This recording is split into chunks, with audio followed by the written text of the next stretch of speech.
아브라함은 조카 롯을 구출한 일과 그랄 왕 아비멜렉에게 아내를 빼앗길 뻔한 일과 이삭의 탄생을 통해 하나님을 더욱 사랑하게 되었습니다.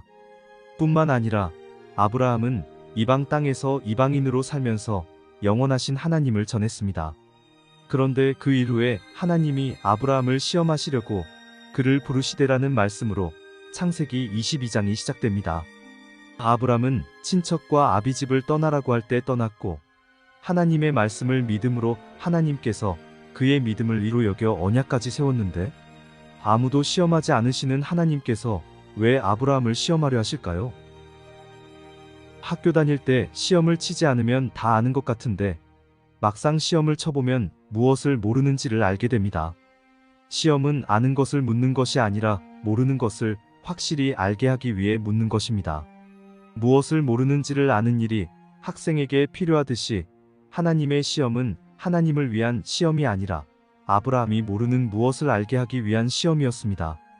아브라함이 그때까지 무엇을 몰랐을까요? 창세기 22장 2절을 읽겠습니다. 여호와께서 가라사대 내 아들 내 사랑하는 독자 이삭을 데리고 모리아 땅으로 가서 내가 내게 지시하는 한 산 거기서 그를 번제로 드리라.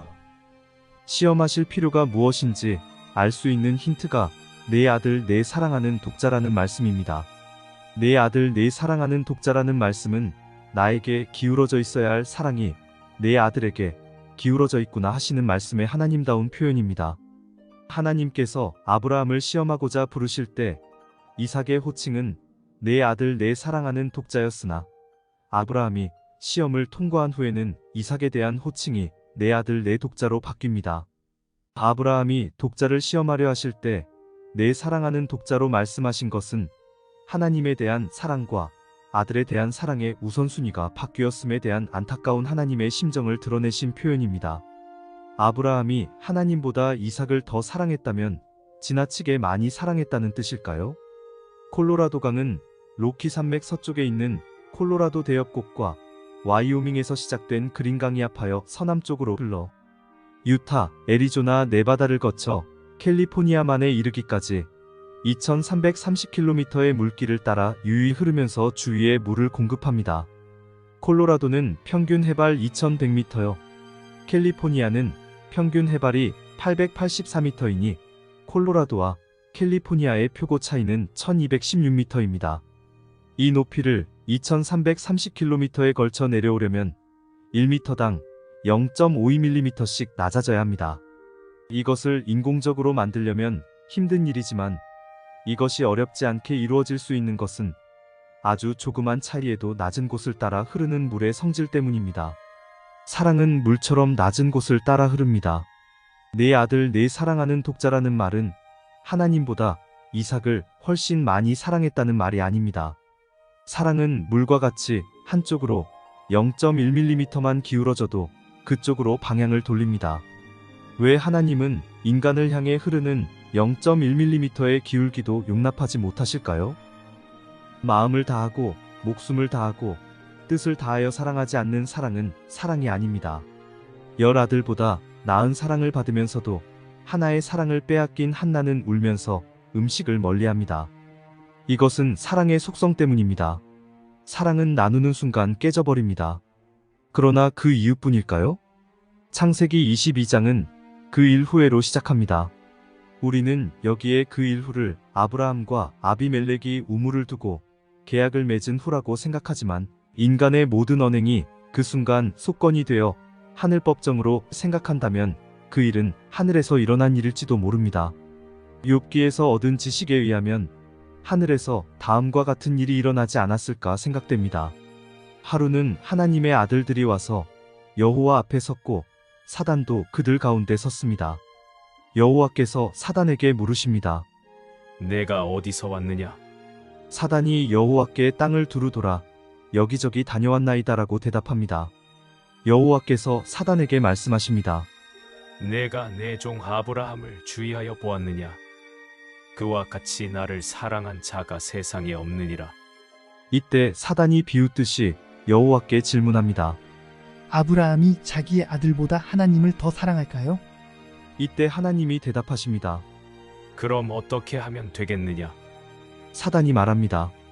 만약 아들을 제물로 바치라고 하면 아브라함이 그의 아들을 제물로 바치지는 못할 것입니다. 하나님이 말씀하십니다. 그렇게 생각하느냐? 그렇다면 내가 보는 앞에서 시험해 보이면 되겠느냐? 욥기에 비추어 아브라함의 일을 생각할 때 어쩌면 그 일 후는 하나님과 사단 간에 그러한 일이 있은 후일지도 모릅니다. 어쨌든 어느 날 하나님께서 아브라함에게 내 아들 내 사랑하는 독자 이삭을 데리고 모리아 땅으로 가서 내가 내게 일러준 한 산 거기서 그를 번제로 드리라고 하셨습니다.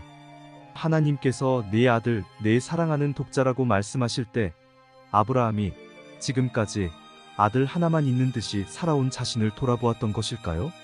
소돔을 멸하시려는 여호와께 야멸찬 질문을 던졌던 아브라함이었지만 아들을 번제로 바치라는 명령에는 아무 질문도 하지 않습니다.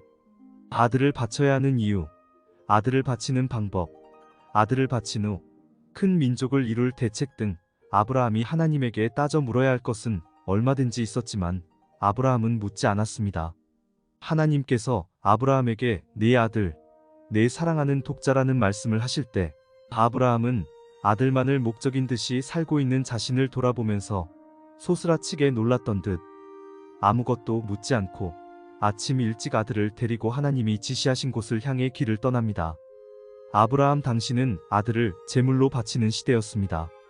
아브라함이 우르를 떠난 것은 바로 그와 같은 이방 종교를 떠난 것입니다. 그런데 이방 종교에서 행하는 그런 일을 행하라는 말씀을 들었을 때 그것이 하나님의 음성인지 환청인지를 어떻게 분간할 수 있었을까요? 고향과 친척과 아버지의 집을 떠나라고 하신 것은 아브라함의 과거를 버리라는 명령이었으며 이삭을 드리라는 명령은 아브라함의 미래를 희생하라는 명령이었습니다. 과거는 지나간 것이니 잊을 수 있습니다. 그러나 어떻게 미래를 버리라는 소리를 하나님의 소리로 받아들일 수 있었을까요? 한 인디언이 친구와 함께 맨하튼 시내를 걷고 있었습니다. 대도시의 소음과 들끓는 군중 속을 헤쳐나아가다가 인디언은 귀뚜라미 소리를 들었습니다. 그가 귀뚜라미 소리를 들었다고 말하자 친구가 웃으면서 차가 빵빵거리는데 이런 소음 속에서 어떻게 귀뚜라미 소리를 들을 수 있느냐고 핀잔을 주었습니다. 인디언이 웅크리고 앉아 시장에서 나온 쓰레기 더미를 조금 치워내자 귀뚜라미가 나왔습니다. 어떻게 인디언은 도시의 소음 속에서 자연의 소리를 들을 수 있었을까요? 2015년 9월 22일 손녀딸이 나에게 무슨 책을 쓰느냐고 물었습니다. 하나님에 대한 책이라고 했더니 읽어볼 수 있겠느냐고 했습니다. 나는 제1장 작품의 제목을 읽어보게 했습니다. 잠깐 사이에 다 읽었다고 하는 손녀에게 질문했습니다. 왜 작품의 제목이 중요하지? 작가가 전하고자 하는 생각을 작품의 제목으로 알 수 있기 때문이에요. 왜 작가는 그의 작품을 지키려 하지? 작품에는 작가의 혼이 담겨 있기 때문이에요. 왜 인간의 가치는 일이 아니라 쉼에 의해 평가되지? 쉬는 시간에 누구와 놀았느냐에 따라 사람의 가치가 평가되기 때문이에요. 이제 9번째 생일이 막 지난 손녀에게 지금까지 너는 나의 손녀였지만 이제부터 너는 나의 친구야 라고 말했습니다. 제 글이 어렵다는 말을 들을 때마다 나는 그 이유를 알지 못했습니다. 그날 저는 저의 글이 어려운 것은 문장이나 사상이 어려워서가 아니라는 것을 깨달았습니다. 9살 난 아이도 이해할 수 있는 글이 어른에게 어려운 것은 선점된 생각 때문입니다. 지금까지 가지고 있던 생각이 독서를 방해한다는 말입니다. 아무 생각 없는 아이에게 저자의 생각은 그대로 전달됩니다. 아브라함이 하나님의 음성을 알아듣는 비결은 비움에 있었습니다. 아브라함이 하란을 떠나 가나안 땅에 들어갔다가 그 땅을 지나 세겜 땅에 단을 쌓고 베델 동편 산으로 옮겨 베델과 아이 사이에서 여호와의 이름을 부르고 그 땅에 기근이 들자 애굽으로 옮겨 애굽 왕에게 하나님을 계시하고 다시 전에 장막 쳤던 베델과 아이 사이로 올라와 여호와의 이름을 불렀습니다. 아브람은 롯과 분가한 후에 헤브론에 이르러 여호와를 위하여 단을 쌓고 롯을 구출해 오는 길에 멜기세덱에게 들러 11조를 드리고 소돔과 고모라를 위해 중보 기도를 드리고 남방으로 이사하여 블레셋 땅 그랄에서 하나님을 두려워하지 않는 아비멜렉에게 하나님의 존재를 알렸습니다. 이것들은 평범한 인간, 아브라함이 자신을 비우는 과정이었습니다. 하나님 백성의 비움은 텅 빈 공허나 자기 포기가 아닙니다. 하나님의 백성은 자신을 비우고 그 자리를 하나님으로 채웁니다. 왜 그리스도인은 아침 저녁으로 예배를 드릴까요? 그리고 왜 가는 곳마다 단을 쌓을까요? 예배는 인간이 하나님을 향해 자신을 비우는 의식이요, 하나님 앞에 자신을 내려놓는 과정입니다. 가는 곳마다 그리고 아침 저녁으로 드리는 예배를 통해 자신을 비우고 하나님 앞에 자신을 내려놓은 인간은 비로소 하나님의 소리와 인간의 소리를 분간하면서 하나님의 사람으로 변해갑니다. 2011년 1월 23일 SBS의 동물농장은 죽음에서 건짐을 받은 끼루라는 거위를 방영했습니다. 끼루는 자기를 살려준 아저씨가 가는 곳이면 어디든지 따라다니면서 주인의 목소리를 알아듣고 주인의 목소리에 반응하는 거위가 되었습니다.